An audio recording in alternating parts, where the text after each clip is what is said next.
ആദ്യമൊക്കെ നീ രാഷ്ട്രീയ മാന്യത എന്താണെന്ന് പഠിക്കുക. ആദ്യമൊക്കെ നീ രാഷ്ട്രീയ പക്വത എന്താണെന്ന് പഠിക്കുക. എങ്ങനെ മനുഷ്യരോട് മാന്യമായിട്ട് പെരുമാറുക എന്ന് പഠിക്കുക. ആവേശ കമ്മിറ്റിക്കാരെ, വിവരം കെട്ടവന്മാരെ, നിങ്ങൾക്കൊന്നും പറഞ്ഞ പ്രസ്ഥാനമല്ല മുസ്ലിം ലീഗ്. നിങ്ങളൊക്കെ വിവരക്കേട് എത്തരത്തിലാണ് ഈ സമൂഹത്തിൽ വിദ്വേഷം പടർത്തി വോട്ടാക്കാൻ ശ്രമിക്കുന്ന ആളുകൾ മുതലെടുക്കുന്നതെന്ന് നിങ്ങൾ കാണുന്നില്ലേ? വിവരം കെട്ടവന്മാരെ, വയന്തുകളെ എന്തായാലും കൂട്ടത്തോടെ പിരിച്ചുവിട്ടിട്ടുണ്ട് മുസ്ലിം ലീഗിന്റെ ഔദ്യോഗിക നേതൃത്വം.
കേരളത്തിന്റെ ഏറ്റവും പുതിയ മുഖ്യമന്ത്രിയായി വി ഡി സതീശൻ തെരഞ്ഞെടുക്കപ്പെട്ടതിന്റെ പശ്ചാത്തലത്തിൽ മുസ്ലിം യൂത്ത് ലീഗ് തൊടുപുഴയിൽ നടത്തിയ പ്രകടനത്തിന്റെ ഭാഗമായി വിളിച്ച മുദ്രാവാക്യങ്ങളാണ് നമ്മളിപ്പോ ഈ കേട്ടത്. തൊടുപുഴ എന്ന് പറയുമ്പോൾ എനിക്ക് തോന്നുന്നു അത് കോട്ടയം, ഇടുക്കി അങ്ങനെ ഏതൊരു ജില്ലയിലാണ്. എനിവേ, എന്തായാലും NSSന്റെ നേതാവ് സുകുമാരൻ നായർക്കെതിരെ വെള്ളാപ്പള്ളി നടേശനെതിരെയുമായി വളരെ വൃത്തികെട്ട രീതിയിലാണ് ഇക്കൂട്ടർ ഇതിനോടകം തന്നെ മുദ്രാവാക്യം വിളിച്ച് പ്രകടനം നടത്തിയിരിക്കുന്നത്. യൂത്ത് ലീഗ് എന്ന് പറയുമ്പോൾ നിങ്ങളൊരു കാര്യം മനസ്സിലാക്കുക, ചെറിയ കുട്ടികളൊന്നല്ല ഈ പ്രകടനം നടത്തിയത്. 10, 35, 40 വയസ്സായ അത്യാവശ്യം പ്രായമുള്ള ആളുകൾ തന്നെയാണ് ഈ പ്രകടനം നടത്തിയത്. ഇവനൊന്നും തീരെ ബുദ്ധിയില്ലേ? ഈ നാടിന്റെ അവസ്ഥ എന്താണെന്ന് ഇവനറിയില്ലേ?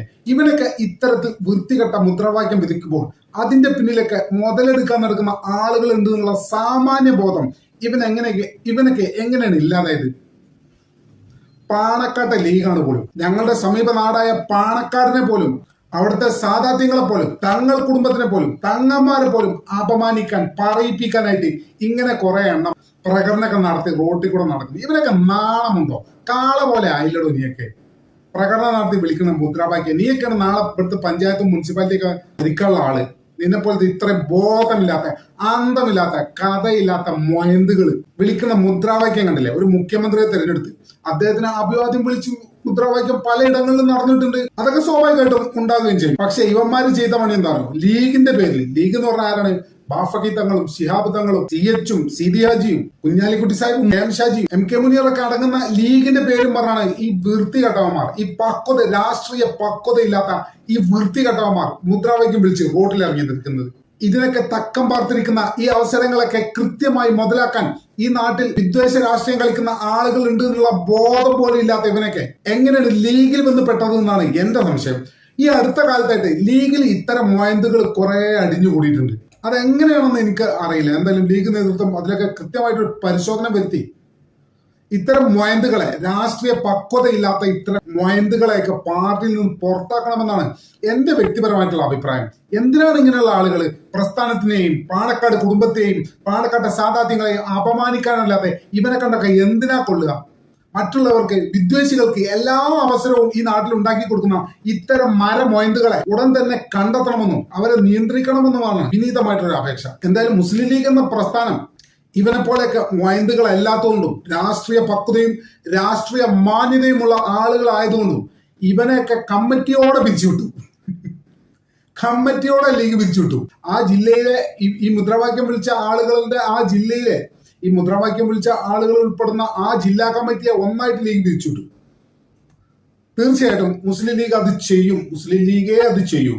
കാരണം ഈ നാട്ടിലെ ഐക്യമാണ് മുസ്ലിം ലീഗ് ലക്ഷ്യം വെക്കുന്നത്. അതിന് തുരങ്കം വെക്കുന്ന എല്ലാ ഇത്തരത്തിലുള്ള മൊയന്തുകളെയും മുസ്ലിം ലീഗ് ആയതുകൊണ്ട് അവർ ഇടം വലം നോക്കില്ല, പുറത്താക്കിയിരിക്കും. ഇവറ്റകളൊക്കെ ഇപ്പൊ പുറത്തായി. ആവേശം മൂത്തതാ. ആവേശം മൂത്ത് നാടിന്റെ സമാധാനം തകർക്കുന്ന വിദ്വേഷികൾക്ക് അവസരങ്ങൾ ഉണ്ടാക്കി കൊടുക്കുന്ന മൊയന്തുകളെ ആവേശമൊക്കെ നല്ലതാ, ഓവർ ആവരുത്. ഒക്കെ ആവശ്യത്തിന് മാത്രമേ പറ്റുള്ളൂ. മനസ്സിലായോ?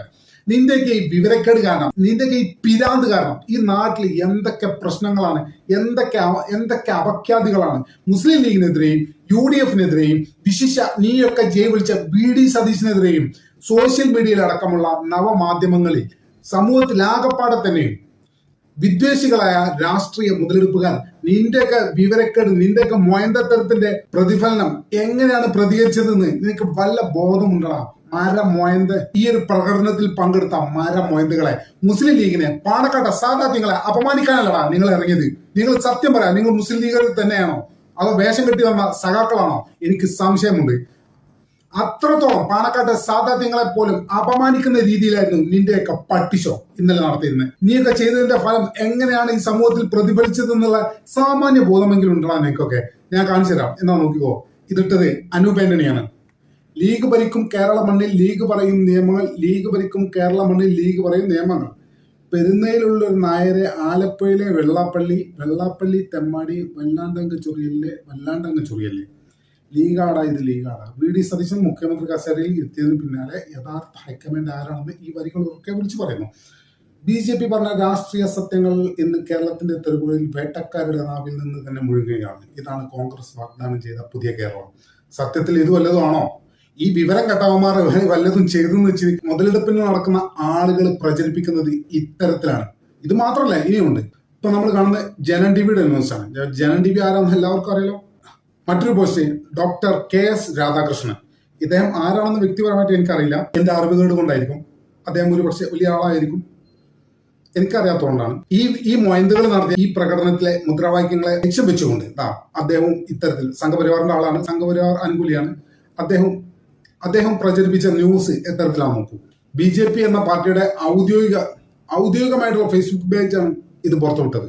നോക്കൂ, തനിനിറം കാണിച്ച് ലീഗ് എന്ന് പറഞ്ഞിട്ട് BJPയുടെ ഔദ്യോഗിക ഫേസ്ബുക്ക് വിട്ട മറ്റൊരു പോസ്റ്റ്. അത് അവരുടെ നേതാവായ MT രമേശാണ് പറഞ്ഞത്. കോൺഗ്രസിന്റെ ഹൈക്കമാൻഡ് മുസ്ലിം ലീഗും പാണക്കാടുമാണെന്ന് ഒരിക്കൽ കൂടി തെളിയിക്കപ്പെട്ടു. കുറച്ച് മൊയന്തുകൾ എന്തെങ്കിലും മുദ്രാവാക്യം വിളിച്ചെന്ന് വെച്ചിട്ട് അത്തരത്തിലൊന്നും അതിനെ വ്യാഖ്യാനിക്കേണ്ട കാര്യമില്ല ശ്രീ MT രമേശ്. ഇതൊന്നും നിങ്ങൾക്ക് അറിയാഞ്ഞിട്ടല്ലല്ലോ. കൃത്യമായി മുതലെടുപ്പിന് നടക്കാം, ആളുകൾക്കിടയിൽ വെറുപ്പുണ്ടാക്കാം, അതിലൂടെ വല്ല നക്കാപ്പിച്ച വോട്ടും വാങ്ങാം. നിങ്ങൾ രാഷ്ട്രീയക്കാരാണ്, നിങ്ങളുടെ ലക്ഷ്യത്തിനായി നിങ്ങൾ പ്രവർത്തിക്കുന്നു, അതിലൊന്നും ഞാൻ കുറ്റം പറയുന്നില്ല. പക്ഷെ കോൺഗ്രസിന്റെ ഹൈക്കമാൻഡ് മുസ്ലിം ലീഗ് ആണെന്നൊക്കെ പറഞ്ഞാൽ അല്പം കടുത്ത കൈ ആയി പോകും മിസ്റ്റർ MT രമേശ്. സാന്ദർഭികമായി താങ്കളെ ഞാൻ ഓർമ്മിപ്പിക്കണം. എന്തായാലും അടുത്ത് നോക്കാം. BJPന്റെ കേരളത്തിലെ ഔദ്യോഗിക ഫേസ്ബുക്ക് പേജ് പാണക്കാട് ഹൈക്കമാൻഡ് എന്നൊക്കെ പറഞ്ഞിട്ടത് എങ്ങനെയുണ്ട്? PC ജോർജ് ആരാന്നറിയാലോ. അദ്ദേഹം ഇതിനെ എങ്ങനെയാണ് സമൂഹത്തിൽ പ്രചരിപ്പിക്കുന്നത് നോക്ക്. ലീഗും ജമാഅത്തെ ഇസ്ലാമിക്കും താഴെയാടെ MLA-മാരും SNDP-യും NSS-ഉം ജനവികാരം മാനിച്ചാണെന്ന് വിശ്വസിക്കുന്ന പ്രബുദ്ധരോട് കർണാടകയിലും മധ്യപ്രദേശിലും രാജസ്ഥാനിലും ഒന്നും ഹൈക്കമാൻഡ് ചെവി കൊടുക്കാത്ത ജനവികാരത്തിന് മാത്രം കേരളത്തിൽ ചെവി കൊടുത്തെന്ന് നിങ്ങൾ വിശ്വസിക്കുന്നുണ്ടോ? എങ്ങനെയുണ്ട്? ഈ ആവേശ കമ്മിറ്റിക്കാരെ, ഈ വിവരം കെട്ടവന്മാരുടെ, ഈ മൊയന്തുകളുടെ ഈ പ്രകടനത്തിൽ വിളിച്ച ഈ മുദ്രാവാക്യത്തിന്റെ പുറത്ത് എത്തരത്തിലാണ് BJP അനുകൂല ഹാൻഡിലുകൾ ഇത് മുതലെടുക്കാൻ ശ്രമിക്കുന്നത് നിങ്ങൾ മനസ്സിലാക്കുക. അതിനാണ് ഞാൻ ഇത് ഷെയർ ചെയ്യുന്നത്. ഷോൺ ജോർജ് തുടങ്ങിയിട്ടുള്ളൂ, വെയിറ്റ് ആൻഡ് സി. മറ്റൊന്ന്, ഷോൺ ജോർജ് ആരാന്ന് എല്ലാവർക്കും അറിയാലോ. തുടങ്ങിയിട്ടുള്ളൂ, വെയിറ്റ് ആൻഡ് സി. അദ്ദേഹം പറയുന്നതാണ്. മറ്റൊരാള് ആരുടെ വെള്ളാപ്പള്ളി, ഏതവനാണ് ആ സുകുമാരൻ? ഹിന്ദു സമൂഹം കാണുന്നുണ്ടല്ലോ അല്ലേ? വെള്ളാപ്പള്ളിയും സുകുമാരൻ നായരും കേരളത്തിന്റെ ഏറ്റവും വലിയ ഹിന്ദു സാമുദായിക സംഘടനയുടെ നേതാക്കന്മാരാണ്. അവർക്കെതിരെയാണ് സ്വന്തം ആജ്ഞാനുവർത്തിയായ ഒരു മുഖ്യമന്ത്രിയെ കിട്ടിയപ്പോൾ തന്നെ മുസ്ലിം ലീഗ് ആക്രോശിക്കുന്നത്. സർക്കാരിൽ സഖ്യകക്ഷി ആയപ്പോൾ തന്നെ ഇതാണ് മുദ്രാവാക്യം. എങ്കിൽ ഇവർ ഭരിച്ചാലുള്ള മുദ്രാവാക്യങ്ങൾ എത്തരത്തിലായിരിക്കും? ഒന്ന് ആലോചിച്ചിട്ട് നോക്കൂ. കോൺഗ്രസിന് വോട്ട് ചെയ്ത ഹിന്ദു സമൂഹത്തിന്റെ കാര്യമോർത്ത് കഷ്ടം. എങ്ങനെയുണ്ട്? ഈ മൊയന്തന്മാർ നടത്തിയ വിവരം കെട്ട പക്വതയിൽ, രാഷ്ട്രീയ പക്വതയില്ലാത്ത കഴുതകൾ നടത്തിയ പ്രകടനത്തിൽ അവർ വിളിച്ച വിവരം കെട്ട മൊയന്തുകൾ വിളിച്ച ഈ സമൂഹത്തിൽ എത്തരത്തിലാണ് വെറുപ്പ് ഉൽപ്പാദിക്കപ്പെടുന്നത്, വെറുപ്പ് പ്രചരിക്കപ്പെടുന്നതെന്ന് നിങ്ങൾ ശ്രദ്ധിച്ചു നോക്ക്. എന്തായാലും മുസ്ലിം ലീഗിനെ സംബന്ധിച്ചിടത്തോളം അവർ ഇക്കാര്യത്തിൽ ഒട്ടും വൈകിയില്ല. കൃത്യമായിട്ട് തന്നെ അവരിടപെട്ടു. ഈ കമ്മിറ്റിയെ കൂട്ടത്തോടെ പിരിച്ചുവിട്ടു. എന്തായാലും അത് വളരെയധികം നന്നായിട്ടുണ്ട്. ഈ ആവേശ കമ്മിറ്റിക്കാരാവുന്ന വിവരം കെട്ടവന്മാർ, ഒന്നുകിൽ നിങ്ങൾ രാഷ്ട്രീയത്തിൽ നിന്ന് ഇറങ്ങരുത്. നിങ്ങളെപ്പോലെ വിവരവും വിദ്യാഭ്യാസവും രാഷ്ട്രീയ പക്വതയും രാഷ്ട്രീയ മാന്യതയൊന്നും ഇല്ലാത്ത ആളുകൾക്ക് പറഞ്ഞ ഒരു പ്രസ്ഥാനമൊന്നുമല്ല മുസ്ലിം ലീഗ്. നിങ്ങൾക്ക് രാഷ്ട്രീയ മാന്യത ഉണ്ടെങ്കിൽ, നിങ്ങൾക്ക് രാഷ്ട്രീയ വിദ്യാഭ്യാസം ഉണ്ടെങ്കിൽ, നിങ്ങൾക്ക് രാഷ്ട്രീയ പക്വത ഉണ്ടെങ്കിൽ മാത്രം നിങ്ങൾ മുസ്ലിം ലീഗിന്റെ ഭാഗമായാൽ മതി. നാട്ടുകൂടെ വായും പൊളിച്ചടക്കുന്ന സകല അലവലാദികളും ഭരണം കിട്ടിയപ്പോ ലീഗാന്ന് പറഞ്ഞു നിൽക്കുക. അങ്ങനെ നിനക്കൊന്നും കയറി നിരക്കാനുള്ള സ്ഥലമല്ല മുസ്ലിം ലീഗ്. അത് വലിയ രാഷ്ട്രീയ പാരമ്പര്യമുള്ള പ്രസ്ഥാനമാണ്. അതിനെ നയിക്കുന്നത് പാണക്കാട്ടെ സാദാത്യങ്ങളാണ്. നാട്ടിൽ ജോലിയും കൂലിയില്ലാതെ തെക്ക് വടക്ക് തെണ്ടി നടക്കുന്ന അലവലാദികൾക്ക് വന്നു കയറാനുള്ള സ്ഥലമല്ല മുസ്ലിം ലീഗ്. ആദ്യമൊക്കെ നീ രാഷ്ട്രീയ മാന്യത എന്താണെന്ന് പഠിക്ക്. ആദ്യമൊക്കെ നീ രാഷ്ട്രീയ പക്വത എന്താണെന്ന് പഠിക്ക്. എങ്ങനെ മനുഷ്യനോട് മാന്യമായിട്ട് പെരുമാറുക എന്ന് പഠിക്ക്. ആവേശ കമ്മിറ്റിക്കാരെ, വിവരം കെട്ടവന്മാരെ, നിങ്ങൾക്കൊന്നും പറഞ്ഞ പ്രസ്ഥാനമല്ല മുസ്ലിം ലീഗ്. നിങ്ങളൊക്കെ വിവരക്കേട് എത്തരത്തിലാണ് ഈ സമൂഹത്തിൽ വിദ്വേഷം പടർത്തി വോട്ടാക്കാൻ ശ്രമിക്കുന്ന ആളുകൾ മുതലെടുക്കുന്നതെന്ന് നിങ്ങൾ കാണുന്നില്ലേ? വിവരം കെട്ടവന്മാരെ, വയന്തുകളെ എന്തായാലും കൂട്ടത്തോടെ പിരിച്ചുവിട്ടിട്ടുണ്ട് മുസ്ലിം ലീഗിന്റെ ഔദ്യോഗിക നേതൃത്വം. അത് വളരെയധികം സന്തോഷം നൽകുന്ന കാര്യം തന്നെയാണ്. യൂത്ത് ലീഗിന്റെ സംസ്ഥാന നേതാവായ പി.കെ. ഫിറോസും അതുപോലെ തന്നെ PMA സലാമും ഇക്കാര്യത്തിലൊക്കെ കൃത്യമായിട്ടുള്ള നടപടി എടുത്തിട്ടുണ്ട് എന്നുള്ളത് അവരെ അഭിനന്ദിക്കാതെ തരമില്ല. ആവേശ കമ്മിറ്റിക്കാരൊക്കെ വീട്ടിൽ പോയിട്ട് വല്ല മൂലക്കിലും കുത്തിയെന്ന് ആലോചിക്കട്ടെ. ഇവനൊക്കെ അങ്ങനെയെങ്കിലും കുറച്ച് രാഷ്ട്രീയ പക്വത വരിക എന്ന് നമുക്ക് നോക്കാം. ഓൾ ഇൻ ഓൾ അവസാനം നമുക്ക് പറയാനുള്ളത് ഈ ഒരു കാര്യം മാത്രമാണ്. ഒരു സമുദായത്തിലുള്ള പ്രസ്ഥാനം കൂടി ആകുമ്പോൾ നിങ്ങൾ ഉപയോഗിക്കുന്ന ഭാഷ വളരെ വളരെ സൂക്ഷിച്ചു വേണം. അപ്പൊ നിങ്ങൾ സ്വാഭാവികമായിട്ടും ഇത്തരത്തിലുള്ള ആവശ്യ കമ്മിറ്റിക്കാരൊക്കെ ചോദിക്കുന്ന ഒരു ചോദ്യമാണ്, അങ്ങനെ അവരങ്ങനെ പറയാറില്ല, അവരെങ്ങനെ പറയുന്നത് നീ ഇങ്ങനെ പറയണോ? വിവരം കേട്ടവനെ, അവരെന്തെങ്കിലും പറഞ്ഞോട്ടെ. അവരെ പോലെ രാഷ്ട്രീയം കളിക്കാൻ പറ്റുമോ നിനക്ക്? നീ മുസ്ലിം ലീഗായിരുന്നല്ലേ? എന്ത് തറ രാഷ്ട്രീയം നിനക്ക് കളിക്കാൻ പറ്റുമോ? തറ രാഷ്ട്രീയം കളിക്കാൻ പറ്റിയ പ്രസ്ഥാനമല്ല മുസ്ലിം ലീഗ് എന്ന് അറിഞ്ഞിട്ടാവില്ലേ നീ ഇതിലേക്ക് കയറി വന്നേ? നിനക്ക് തോന്നിയ പോലെ നാട്ടിലുള്ള എല്ലാരെയും ചീത്ത വിളിക്കാനും അതിന്റെ ഒരു മറയാക്കിയിട്ടാണോ നീ മുസ്ലിം ലീഗിനെ പിടിക്കുന്നത്? എന്നാൽ അത്തരം കള്ളന്മാരൊന്നും ഈ പാർട്ടിയിൽ നിന്ന് ഈ പാർട്ടിയെയും പാണക്കാട്ടെ സാധാത്യങ്ങളെയും അപമാനപ്പെടുത്തരുത്. ഇറങ്ങിപ്പോയിക്കോണം. നിന്നെപ്പോലെയൊക്കെ വൃത്തികെട്ടവന്മാർക്ക് അഭയം നൽകുന്ന സ്ഥലമല്ല മുസ്ലിം ലീഗ്.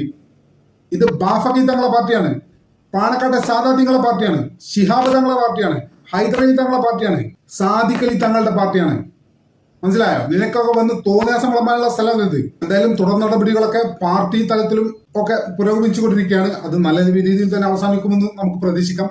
ഇത്തരം മൈന്ദുകളെ മാറ്റി നിർത്തിയ മുസ്ലിം ലീഗ് നേതൃത്വത്തിൽ ഒരിക്കൽ കൂടി ഞാൻ നന്ദി പറയുകയാണ്. നമ്മുടെ ചാനൽ ഇതുവരെ സബ്സ്ക്രൈബ് ചെയ്യാത്ത ആളുകൾ ഇപ്പോൾ തന്നെ സബ്സ്ക്രൈബ് ചെയ്ത് പിന്തുണ തരണമെന്ന് വളരെ വിനീതമായി അഭ്യർത്ഥിക്കുന്നു. മറ്റൊരു വീഡിയോയുമായി ഒട്ടും വേഗം തന്നെ കാണാമെന്ന പ്രതീക്ഷയോടെ